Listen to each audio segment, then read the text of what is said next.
Hello, welcome to my channel. My name is Elon. If this is your first time here, feel free to give a like to this video and also subscribe if you also enjoy art content just like myself. I also have an Instagram account as well, so feel free to go check that out for me and give it a follow as well if you want to continue to watch my art journey. Later down the line, I'll probably do a more in-depth video about my art background history. But for this video, I'm simply just going through the process of this work that I did for a friend of mine. This little guy's name is Charlie. Starting with his nose, you probably have seen that I have used a red and a blue as a base for his nose. And the reason for that is since we are dealing with color, based on the picture, when you look at it very specifically, you could see that there is a purple hue on his nose.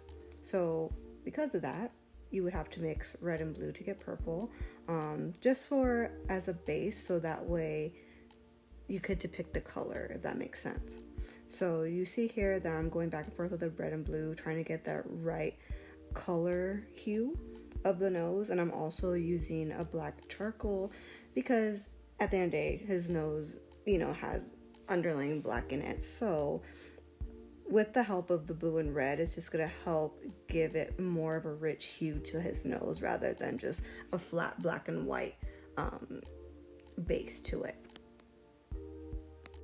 From here now, as you can see, I'm working more on the highlights at the end of his nose where the light hits it. So I'm just doing my little fine details of that. And for the highlights, if need be, I would use an eraser to help erase some of the black or some of the blue that was under in that area. So that way, when you overlay that white pigment, it will stand out a little bit more.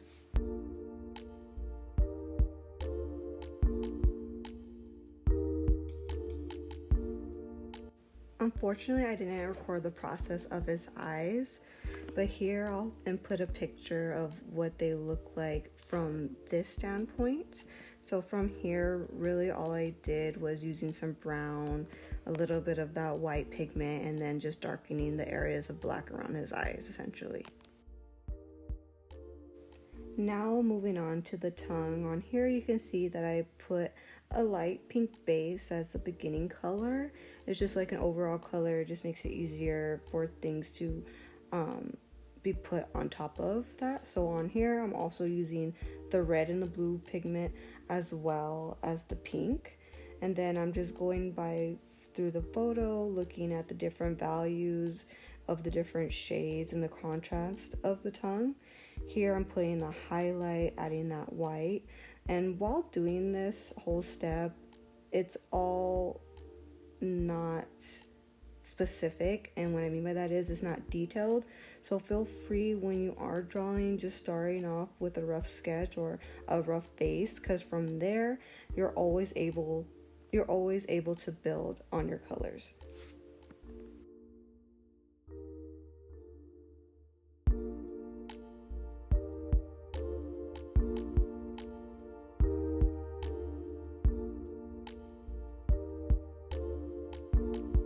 After feeling comfortable with what the color that I have at the end, I then move forward going into details at the rim of his tongue where his mouth lays, and putting that black pigment so that way that detail is being specified.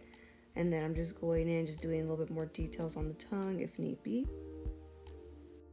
I realized in the beginning I didn't specify as from the beginning what I like to do. If you can see based on the outline of the body, I like to try to outline the whole depiction of the photo as proportionate as I can before doing any sort of blending or putting certain colors. Here is another close-up of where the tongue was at its standpoint based on the picture. I am now moving on to the highlights on the top of his head where the white part of his hairs are standing out. So I'm just doing little details on there, just building up the pigment, rubbing my finger on it just to not make it as harsh, because from there we're also going to be putting more of darker tones. If you can see, in some spots are warm than others, but right here I'm just laying at least the lightest part of his hairs, which are the easiest part. Here I'm going in with a lighter yellow golden color for the next light color of his hair on the top.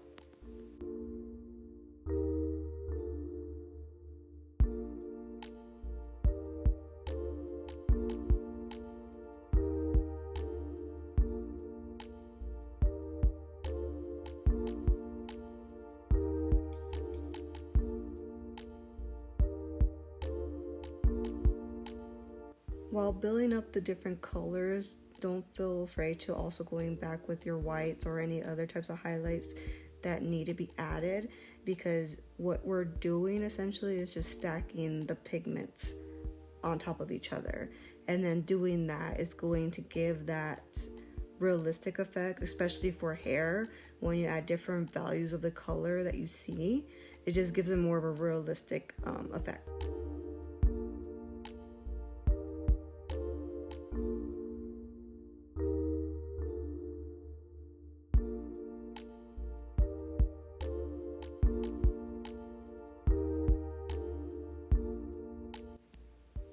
From here, instead of focusing just on the top of his head, I'm just going on the perimeter of his whole face of anything that I miss with the white pencil, just adding more detail to the portrait in general.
Here is another close-up of all the details added with the white and the other colors, like the golden color and the browns and whatnot. And now moving on to the body, based on the picture that I had, his body was more blurred out than the bandana and his head, being that that was more of the focus point of the photo. Because of that, I'm able to take advantage of the fact that I didn't have to be as detailed on the hair. I do look back and I wish I added a little bit more detail, but nonetheless, it still gives that blur effect at the end. So here I'm just laying down, I lay down the light pigment first of his lightest part of his fur, other than his chest, which is more pure white, and then I added that with more colors, which is that dark brown and orange tones to the ends of his paws and where the shadows are implemented, which is more in the inner parts of his legs and a little bit under his chest. And then I also, as you can see, I put down that white base of his chest too. I wanted to see what happened when I use a brush to help with some of the whites, but feel free just to keep using your fingertips because it's just as efficient than the brush. From here, while eyeballing it, seeing that I'm okay with what I have, I go back in with that white and going a little bit more details on the highlighted regions, adding that fur depiction.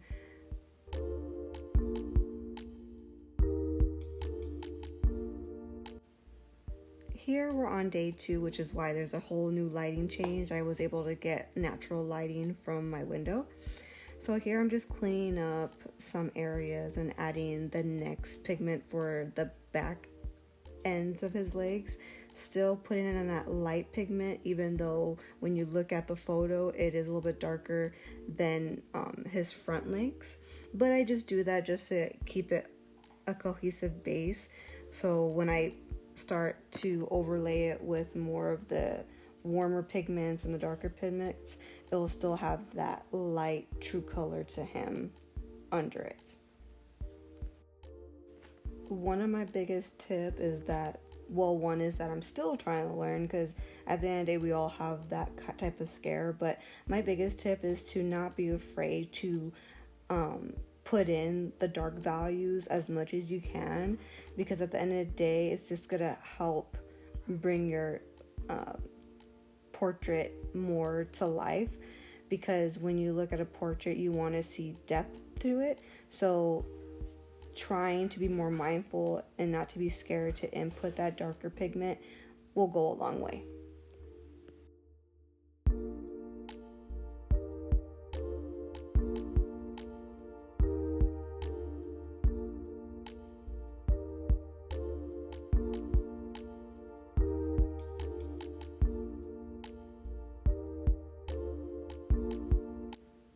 Here you can see me trying to depict the size of his bottom leg to his ear, and while I'm doing that is because based on the picture I want to make sure proportions are correct. So I'll always go back to the picture and see, okay, from this size to this size, is it proportional enough that it makes sense?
While building up that tail, here is that final image of where it stands after laying down darker values at the end of it, giving that fur effect.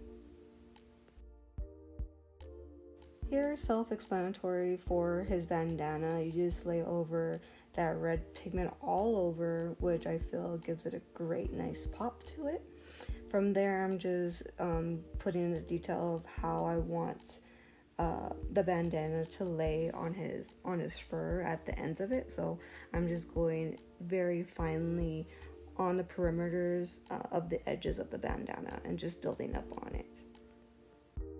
At the bottom right corner of my screen, you'll see my little fur baby. His name is Blue.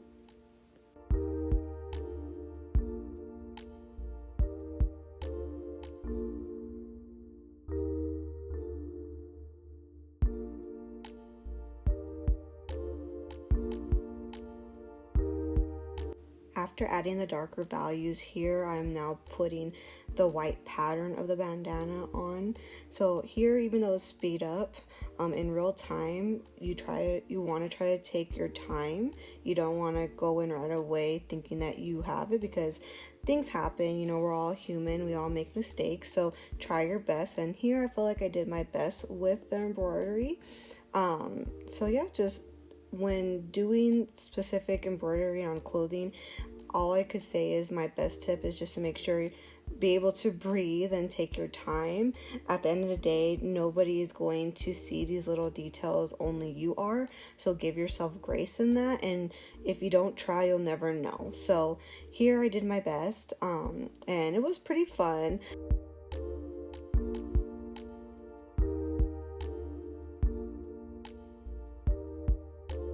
And for safe measure, you could have probably gone in with like a white pencil first, being that it won't show up, but at least it'll have been like a good base. But I just want to go in there already with just a white pen because I knew I would get the most pigment out of the white pen. But again, if you are a beginner, I would say go in with that white pencil as a base, so that way you'll get the most proportion of the pattern as best as you can.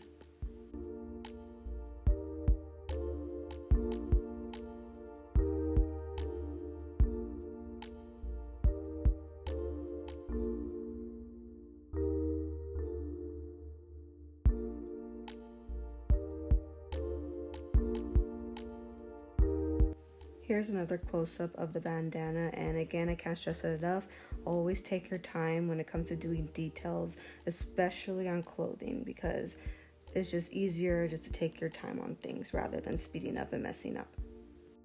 After completing the bandana, I went back to the body just to add more values to it because I wasn't happy where it was at, because it needed more depth in some of the darker areas, especially for his back paws rather than his front paws.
From here, after everything is done, I go back again with my pen or with any other tools, whether it's the charcoal pencil or a sepia pencil or whatnot, doing just the last bit of detail. So on here, on his bit of his nose with the white pen, just going very lightly and not as hard as I did with the bandana. And yeah, and that was pretty much it of this process. I hope you guys enjoy watching. Feel free again to leave a like, and feel free to subscribe if you want to join more of my art journey. Again, try to follow me on Instagram because that's where I put more of my updated things and whatnot.